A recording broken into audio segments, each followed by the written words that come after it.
Hey Taylor, what you doing? So let's go take a tour and see what we've got done this week. As you can see the outside, we've got the 3 windows in on the outside here. This is the window configuration that we're going to have. We need to put trim around the edges of the doors and get them all sealed up. Haven't quite figured out how I'm going to do that. I think I'm going to go with some silicone and then custom make some sort of frame that goes around it. We're going to have lights. I got the wires poking out for the lights. I'll put some protectors around them so you're not supposed to have wires touching metal like that, but I'll get those fixed here shortly. Come on in, let's take a look.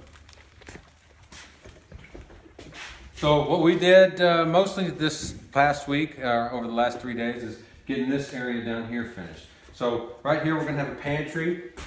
You can see the marks on the floor where the interior walls are going to come up, but right here is going to be our big, about 5 foot by 8 foot pantry.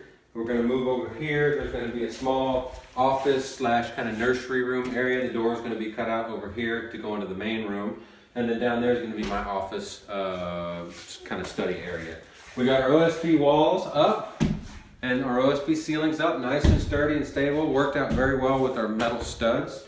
Windows are in. We're going to frame around the windows with some nice pretty wood and trim. I've got them foamed around with great stuff foam. It is significantly cooler in this container right now than it is outside. So our insulation is working. This whole thing is un-air conditioned at the moment, but hopefully our air conditioner will be good to go next week. But so far the insulation is working well. It is probably about 10 to 15 degrees cooler in this container than it is outside.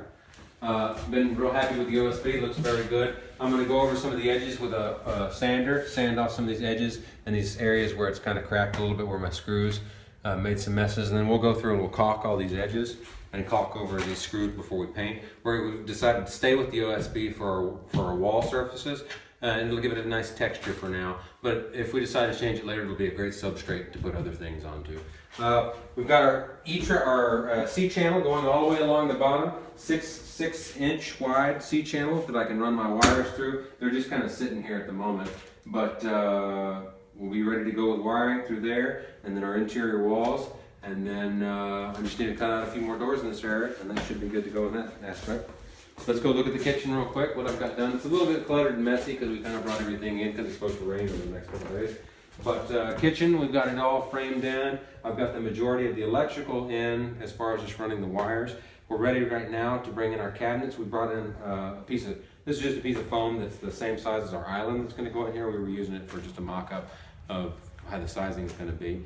But we're going to have cabinets going all the way around, our appliances, and we should be ready to start on that here before too long. I'll start by doing the OSB ceilings in this room, and then we'll start working on the cabinets. Walking into our dining room area, we've got pieces of cabinets here and there, so a little bit cluttered. But got one wall up over there for an interior wall. Got our cabinets sitting here. This is our propane heater that we're going to use. This area right here is going to be the dining room. Over here is going to be the living area. This wall will remain open, so it'll be a nice big open area. You can see into the kitchen. You can see all the way through. We haven't quite decided what we're going to do on the flooring yet. I brought out my big drum sander to try and sand some flooring. It wasn't working too well so far. The floor is a little bit rough, and I feel like I may have to sand it a whole lot to even get it remotely smooth. Or we may leave it rough and have a really weathered floor. It may be interesting looking at that one. Bathroom layout. We're thinking with our bathroom. I don't know. It's kind of dark in there. If you can see in there or not. You can see a little bit. Okay. But shower's going to probably go in that area. Toilet's going to go in the back corner. We're going to enclose that back corner over there, make kind of like a toilet area, potty room. Washer and dryer are going to go in here. We're going to have lots of counter space and a big vanity here. Sarah and I, we don't believe in having double sinks, so we're going to share a single sink because we think it's just a waste of space to have 2 sinks. Moving back to the back here, this back area is going to be a second bedroom, guest bedroom, just a bedroom area.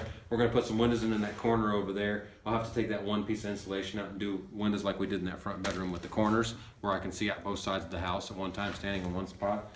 We are very pleased with our patio door thus far. Opens up very nicely. Great big wide door. We'll be able to bring in furniture, large pieces of things out here. We'll eventually probably put a deck back in the back. Great line on the patio door. That area down there is going to be a master bathroom and Sarah's closet down in the end down there. And haven't quite figured out the layout on that, but that's one of our least priorities right now is getting to this. We're working from the front back, to where we can at least get the house livable at some point, and then we can work on this stuff as we go. As far as anything else, that's all we've got going on this week. I'm going to try and get some plumbing, the outdoor electrical line and the outdoor plumbing septic system put in here before too long. I'm devising my own above ground septic system that I've seen a few videos online, and we're going to see about doing that, and I'll have a video before long on an above ground septic system using above ground poly tanks. Okay, well, thank you very much for watching.